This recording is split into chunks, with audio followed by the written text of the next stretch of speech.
Good morning. आज हम लोग प्लांट प्रोडक्शन का एक टॉपिक पढ़ने वाले हैं जिसका नाम है flower structure and development.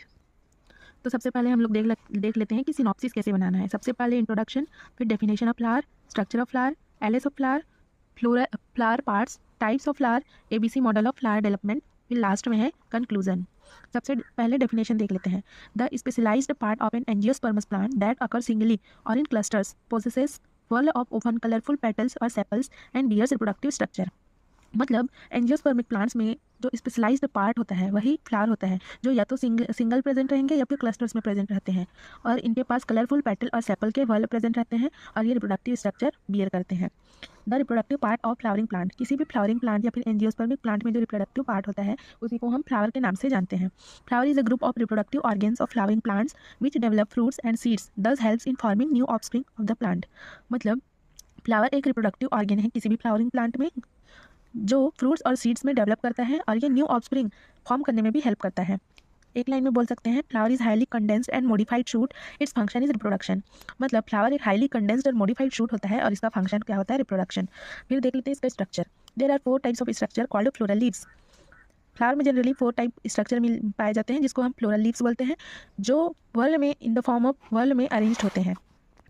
The flower stalk is called pedicel and its swollen upper part is called thalamus.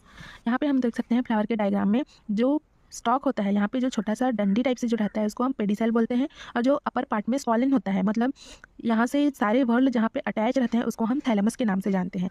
ये एलेस ऑफ फ्लावर है जहाँ से हम सारे वर्ल को देख सकते हैं। यहाँ गाइनोशियम, एंड्रोसियम, कोरोला और कैलिक्स। अब हम लोग जान लेते हैं कि पार्ट्स ऑफ फ्लावर क्या क्या होते हैं। सबसे पहले calyx, the outermost whorl floral leaves of this whorl is called sepal. मतलब जो सबसे आउटर मोस्ट बाहर की तरफ जो वर्ल प्रेजेंट रहता है उसको हम कैलिक्स बोलते हैं, और इसके सिंगल यूनिट को, इसके फ्लोरल लीव को हम सेपल के नाम से जानते हैं। यहाँ पे देख सकते हैं सिंगल यूनिट, इसको सबसे आउटर मोस्ट वर्ल है जिसको इसका सिंगल यूनिट को सेपल बोलते हैं, और group of sepal is called calyx and its function is protection of inner whorl and photosynthesis. इसका फंक्शन है इनर वर्ल का प्रोटेक्ट करना और फोटोसिंथेसिस में भी काम आता है। Second, corolla, second whorl of floral leaves called petals. Petals जिनको हम पंखुड़ी के नाम से जानते हैं, ये फ्लोरल लीफ का सेकेंड वर्ल होता है और इसका सिंगल यूनिट को हम पेटल के नाम से जानते हैं। यहाँ पे हम देख सकते हैं पेटल ये वाला, और इसके group of petal is called Corolla. इसका फंक्शन है protection of inner world and attraction of insects for pollination. ये इनर वर्ल्ड को प्रोटेक्ट करता है और ये पॉलिनेशन के लिए इंसेक्ट्स को अट्रैक्ट करने का काम करता है। Calyx and corolla are called accessory whorl. Calyx and corolla दोनों को मिला के हम इसको एक्सेसरी वर्ल्ड के नाम से जानते हैं। नेक्स्ट है androecium, third whorl of floral leaves and is the male reproductive organ.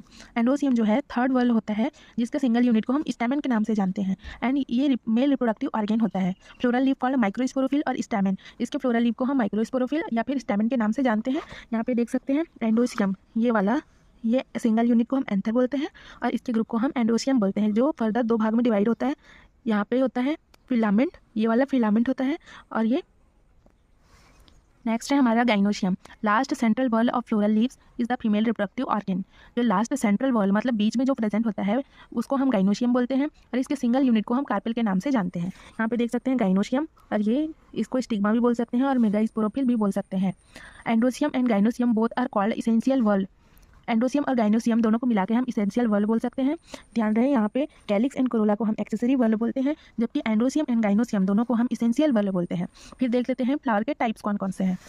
इसके जनरली 2 टाइप्स हैं, complete flower and incomplete flower. Complete flower किसे बोलेंगे, ऑल द 4 वर्ल फाउंड, मतलब जिस फ्लावर में सभी चारों तरह के वर्ल प्रेजेंट रहेंगे उसको हम कंप्लीट फ्लावर बोलेंगे। एग्जाम्पल है cotton, China rose. Incomplete flower किसे बोलेंगे, out of the 4 whorl any one whorl is absent. मतलब चारों वर्ल में से अगर कोई एक भी वर्ल एब्सेंट रहता है उसको हम इनकम्प्लीट फ्लावर बोलेंगे। एग्जाम्पल इसका क्यूकरबिटा। इसके बाद देख लेते हैं symmetry of the flower. Flower का सिमेट्री के हिसाब से 2 भाग में डिवाइड होते हैं। The number, shape, size and arrangement of floral leaves in a flower determine its symmetry. मतलब फ्लावर में जो नंबर, साइज और अरेंजमेंट ऑफ फ्लोरल लीव्स हैं उनके हिसाब से 2 भाग में डिवाइड होते हैं on the basis of symmetry. पहला है एक्टिनोमॉर्फिक फ्लावर, सेकंड है जाइगोमॉर्फिक फ्लावर। एक्टिनोमॉर्फिक किसे बोलेंगे, इसको रेगुलर सिमेट्री भी बोला जाता है।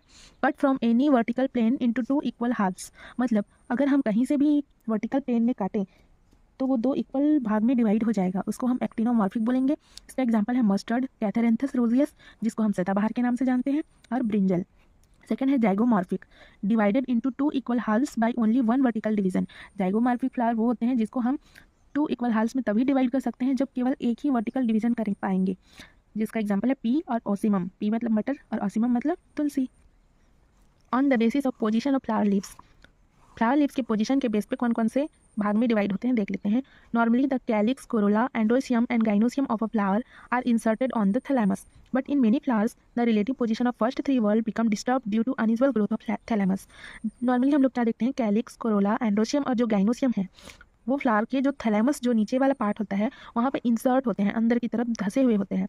लेकिन बहुत सारे फ्लावर में क्या देखने को मिलता है कि जो फर्स्ट थ्री वर्ड है कैलिक्स, कोरोला और एंड्रोसियम, वो उनका जो पोजीशन होता है वो थैलेमस के अनइक्वल ग्रोथ के कारण डिस्टर्ब हो जाते हैं।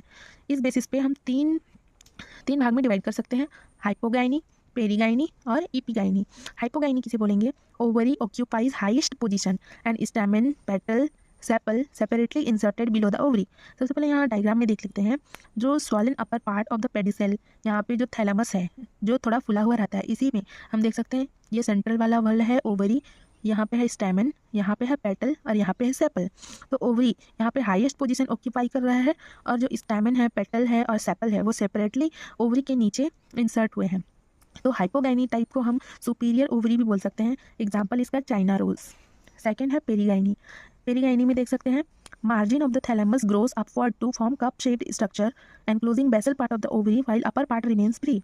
इसमें क्या होता है कि थैलेमस का जो मार्जिन है वो अपवर्ड की तरह ग्रो किया है और कप शेप्ड स्ट्रक्चर फॉर्म करता है और बेसल पार्ट ऑफ ओवरी को एनक्लोज किया है, जबकि अदर जो वर्ल है स्टैमेन, ओवरी, पेटल वो फ्री है। इसको हाफ सुपीरियर इंफीरियर ओवरी भी बोलते हैं। इसका एग्जांपल है रोज और प्रूनस। ईपीआईनी क्या होता है, margin of the thalamus grows further upward completely enclosing the ovary and getting fused with it bear, petal, sepal.